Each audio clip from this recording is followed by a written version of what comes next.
Hey guys, Skullkick here, and today we'll be fighting the Duke Freja. The run for this boss is pretty easy, but, well, it'll probably take you more than one attempt anyway, but to be able to get the run easily, you have to run through and, well, it's much easier if you run through and kill the red phantoms, and open the doors that block your way. This one that we're coming up to now, for example, and the one coming up here, which is blocking the Spider-Man. You just want to run past him, try and make sure he misses an attack on the way so he doesn't come up behind you as you're climbing the ladder and get a lucky hit off. From here we can just jump down using the webs as barriers. You want to try and hit that first one before this one, because otherwise you'll take a little bit of damage. Same here, although I missed the second web, I kind of cocked that up, but it doesn't really matter. If you've taken any damage, just take a life gem or something. Then you can just run through the fog gate. I always veer off here and get an easy kill on this spider just to thin out their numbers a little bit.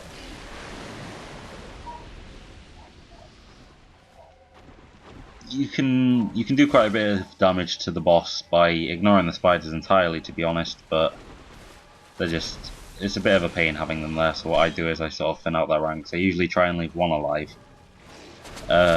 or at least one, because I'm not exactly sure how the spiders' reinforcements work, but when I did this boss first time, I know that I went through and pyroed all the spiders, and then it wasn't long till a ton more dropped down, so I decided to try and leave just one alive, basically. Although they get all around the place, so it's hard to tell if there's one or two or three, but it doesn't really matter. You just want to make sure you thin out the ranks, so that's what I'll be doing here for the first part of the fight.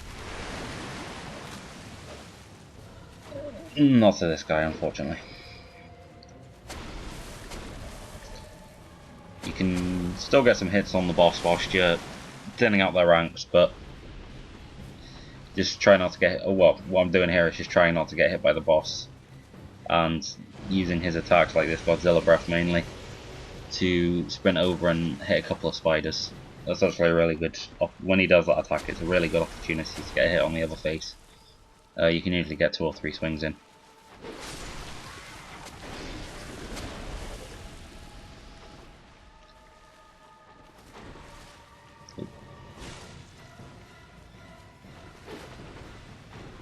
Missed that one.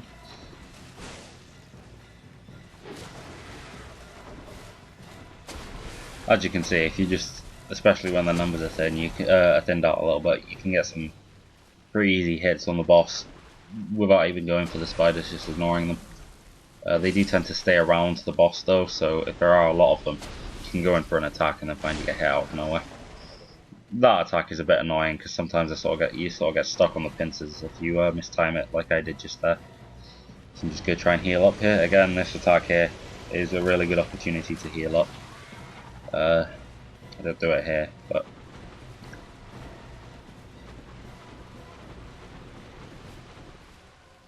you want to kind of bait their attacks if you want to get the opportunity to heal up there. But as you can see, if you just keep strafing around them, they can just barely not keep up. So if you want to bait them, you've got to stand still for a second to get them to go for the attack.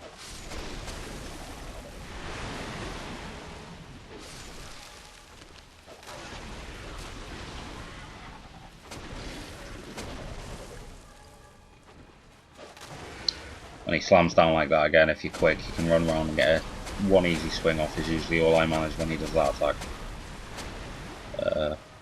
When he starts doing that, I usually just back off, because whichever face you go for, you're probably going to get hit.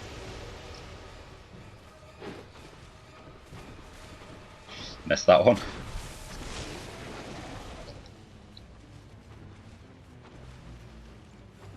When you're running around to attack one of their faces, you wanna be quite careful with it, because it's a pain if you miss or if you hit the sides of their heads, because the sides of their heads are quite armored. So yeah, like that. Oh no, I got the hit there.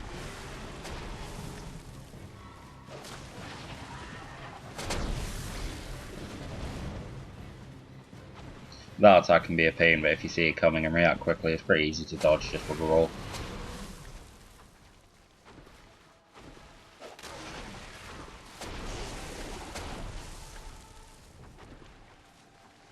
Most of the attacks from this boss are pretty easy to dodge, to be honest. The Godzilla breath is a bit of a pain, but it's really heavily choreographed and... oh, yep, see, side armor there. But it's really heavily choreographed, and to be honest, if you are in its path, you can roll straight through it, making use of your invincibility frames and just not take any damage. I kind of feel like... I mean, I like this boss, I really like the design, but I kind of feel like I would have preferred it if they had put a bit more effort into it. I mean, I'm sure they could have made this boss harder through the actual boss design, but it kind of feels like they just had it like this, decided it was too easy and went, right, let's put some spiders in, you know? So, this boss was a bit of a disappointment. I still like it a lot, but I feel like it could have been harder. I feel that way about a lot of the bosses on this game though. I think it's kind of lazy to put in these mobs like the spiders. But maybe that's just me. Almost got him now. 2 more swings, what to do it, I think.